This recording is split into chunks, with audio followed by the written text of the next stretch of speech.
En el nombre del Padre, y del Hijo, y del Espíritu Santo. Amén. Lectura del libro del Deuteronomio, capítulo 34. En aquellos días, Moisés subió de la estepa de Moab al monte Nebo, a la cima del Fasga, que mira a Jericó. Y el Señor le mostró toda la tierra, Galaad hasta Dan, el territorio de Neftalí, de Efraín y de Manasés, el de Judá hasta el mar occidental, el Negueb y la comarca del valle de Jericó, la ciudad de las palmeras, hasta Zoar. Y le dijo: Esta es la tierra que prometí a Abraham, a Isaac y a Jacob, diciéndoles: Se la daré a tu descendencia. Te la he hecho ver con tus propios ojos, pero no entrarás en ella. Y allí murió Moisés, siervo del Señor, en Moab, como había dicho el Señor. Lo enterraron en el valle de Moab, frente a Bet-Fegor, y hasta el día de hoy nadie ha conocido el lugar de su tumba. Moisés murió a la edad de 120 años, no había perdido vista ni había decaído su vigor. Los israelitas lloraron a Moisés en la estepa de Moab 30 días, hasta que terminó el tiempo del duelo por Moisés. Josué, hijo de Nun, estaba lleno del espíritu de sabiduría, porque Moisés le había impuesto las manos. Los israelitas le obedecieron e hicieron lo que el Señor había mandado a Moisés.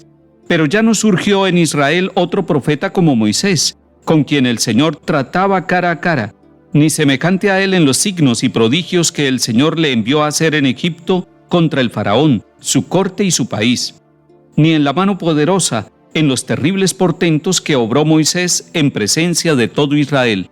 Palabra de Dios, te alabamos, Señor.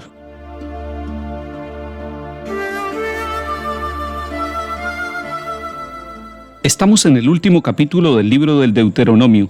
Es el capítulo 34, y allí se nos cuenta de manera especial la muerte y sepultura de Moisés. Algunos detalles para tener en cuenta en nuestra meditación. Primero, recordemos que Moisés es un ser humano, un elegido de Dios, es el liberador de Israel, pero es un ser humano. No es el que muere y resucita, todavía no. El que muere y resucita es el mismo Hijo de Dios, el nuevo Moisés, el que libera al pueblo del pecado, de la esclavitud y aún de la muerte. Pero Moisés es un ser humano, un elegido de Dios, y cuando ustedes quieran leer cómo empezó la vida de Moisés, hay que remitirnos al capítulo 3 del libro del Éxodo.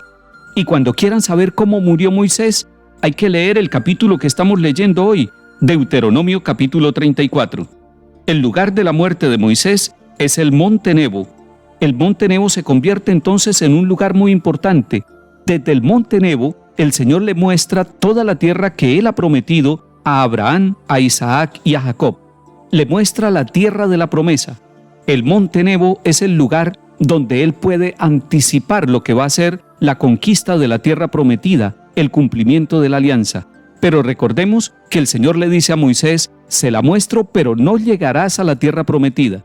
Le está hablando de una tierra que Él no va a conquistar, que se la va a dar Dios mismo al pueblo de Israel, y será otro, el sucesor de Él, será otro el que conduzca al pueblo de Israel hasta la tierra prometida. Es interesante que nosotros, en nuestro monte Nebo, en nuestra fe, también miramos el futuro. Alcanzamos a vislumbrar la tierra prometida, la promesa que el Señor nos hace a nosotros los que tenemos puesta la confianza en Él. Pero nosotros todavía no podemos decir: he visto la tierra, he recibido el cumplimiento de la promesa. A Moisés, Dios le anticipa la visión de la tierra prometida. A nosotros también, por la fe y por la predicación de Jesucristo, y porque creemos en la vida nueva, en la resurrección de los muertos, por eso se nos anticipa en la fe, también desde el monte Nebo de nuestra vida, lo que será la tierra prometida donde llegaremos.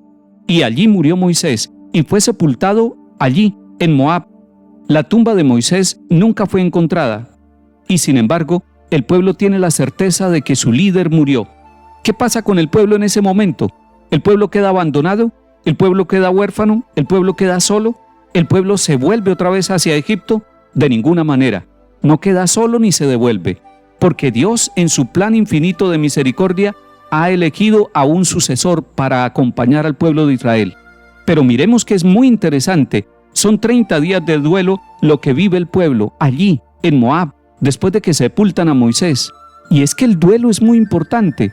El duelo de este líder es muy importante para el pueblo, pero para nosotros también, nuestros líderes, nuestro papá, nuestra mamá, nuestros hermanos, nuestros familiares, los hijos, los compañeros de trabajo, los compañeros de estudio. Para nosotros también es importante el duelo. El duelo hace que nosotros podamos luego ponernos en marcha. El duelo hace que nosotros demos gracias a Dios antes que reclamar porque se va un ser querido. El duelo es muy importante. El pueblo de Israel hace 30 días de duelo, llora a su líder y sin embargo se va a poner en marcha, porque después de la muerte de nuestros seres queridos es necesario seguir caminando, es necesario avanzar en el camino que el Señor nos va trazando. ¿Con quién? Con el Señor. Y el Señor elige a Josué, hijo de Nun. ¿Por qué lo elige? Dios ya lo había elegido poco a poco y Moisés le había impuesto las manos y por eso él estaba lleno del Espíritu Santo. Los israelitas van a obedecer a Josué. Y después el libro de Josué y el libro de los Números nos va a contar cómo este hombre, que fue preparado por el mismo Moisés y que era parte del pueblo peregrino de Israel, se va a convertir en el sucesor. Pero la palabra de Dios nos dice, ya no volvió a surgir un profeta en Israel como Moisés. ¿Qué características tenía Moisés? Según este capítulo 34 que estamos leyendo del Deuteronomio, es que Moisés trataba cara a cara con Dios. Era el verdadero amigo de Dios. Entraba en la tienda de reunión y su rostro se transformaba, brillaba su rostro, manifestaba la gracia de la presencia de Dios. Pero además de hablar cara a cara con Dios, era un hombre de grandes signos y prodigios que el Señor le permitió hacer en contra del faraón allá en Egipto para llevar al pueblo a la libertad, para ser el liberador del pueblo de Israel. Eso lo va a recordar el pueblo siempre. Y desde luego, Josué no va a ser Moisés, va a ser distinto, pero va a ser el instrumento de Dios. Leamos ese capítulo 34 del libro del Deuteronomio y encontraremos el camino que Dios va haciendo con el pueblo a través de los elegidos que Él tiene en cada momento de la historia. Salmo 65. Aclama al Señor tierra entera, toca en honor de su nombre, canta himnos a su gloria, di a Dios, qué temibles son tus obras. Vengan a ver las obras de Dios, sus terribles proezas en favor de los hombres. Bendigan pueblos a nuestro Dios, hagan resonar sus alabanzas. Fieles de Dios, vengan a escuchar, les contaré lo que ha hecho conmigo. A Él gritó mi boca y lo ensalzó mi lengua. Lectura del Santo Evangelio según San Mateo, capítulo 18. En aquel tiempo dijo Jesús a sus discípulos, si tu hermano peca, repréndelo a solas entre los dos. Si te hace caso, has salvado a tu hermano. Si no te hace caso, llama a otro o a otros dos, para que todo el asunto quede confirmado por boca de 2 o 3 testigos. Si no les hace caso, díselo a la comunidad, y si no hace caso ni siquiera a la comunidad, considéralo como un gentil o un publicano. Les aseguro que todo lo que aten en la tierra quedará atado en el cielo, y todo lo que desaten en la tierra quedará desatado en el cielo. Les aseguro además que si 2 de ustedes se ponen de acuerdo en la tierra para pedir algo, se lo dará mi Padre del cielo, porque donde 2 o 3 están reunidos en mi nombre, allí estoy yo en medio de ellos. Palabra del Señor. Gloria a ti, Señor Jesús.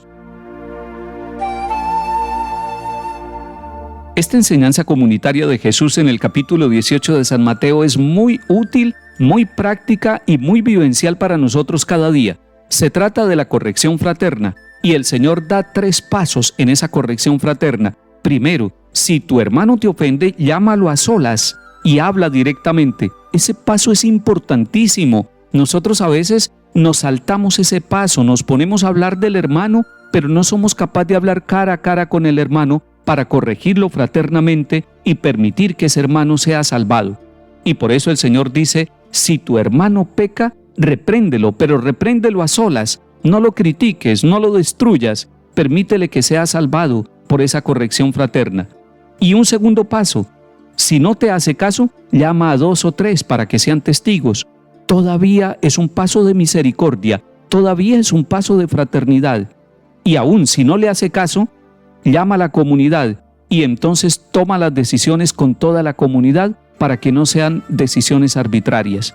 Este proceso de la corrección fraterna es útil en las familias, Es útil en los colegios, en los lugares de estudio, en los lugares de trabajo. Es necesario que nosotros tengamos la valentía de llamar al hermano. Y para llamar al hermano, para hacerle una corrección fraterna, lo mejor es prepararnos frente al Santísimo, en oración, para que no lleguemos con nuestras ironías, para que no lleguemos con nuestras agresividades, para que lleguemos con un corazón fraterno, unas palabras amables que puedan salvar la vida del hermano. Y el Señor hoy nos está haciendo además una promesa. Dice: les aseguro que donde dos de ustedes se ponen de acuerdo para pedir algo en la tierra, mi Padre se lo concederá. Es necesario que nosotros salvemos a nuestros hermanos que están equivocados, que les demos ese camino de reconciliación. Y lo más importante, ese camino de reconciliación se acompaña con oración. 2 o 3 orando por otro. Papá y mamá orando por los hijos orando por papá y mamá, unos por otros, y el Padre Celestial nos concede lo que le pedimos. Que el Señor nos bendiga y acompañe. En el nombre del Padre, y del Hijo, y del Espíritu Santo. Amén.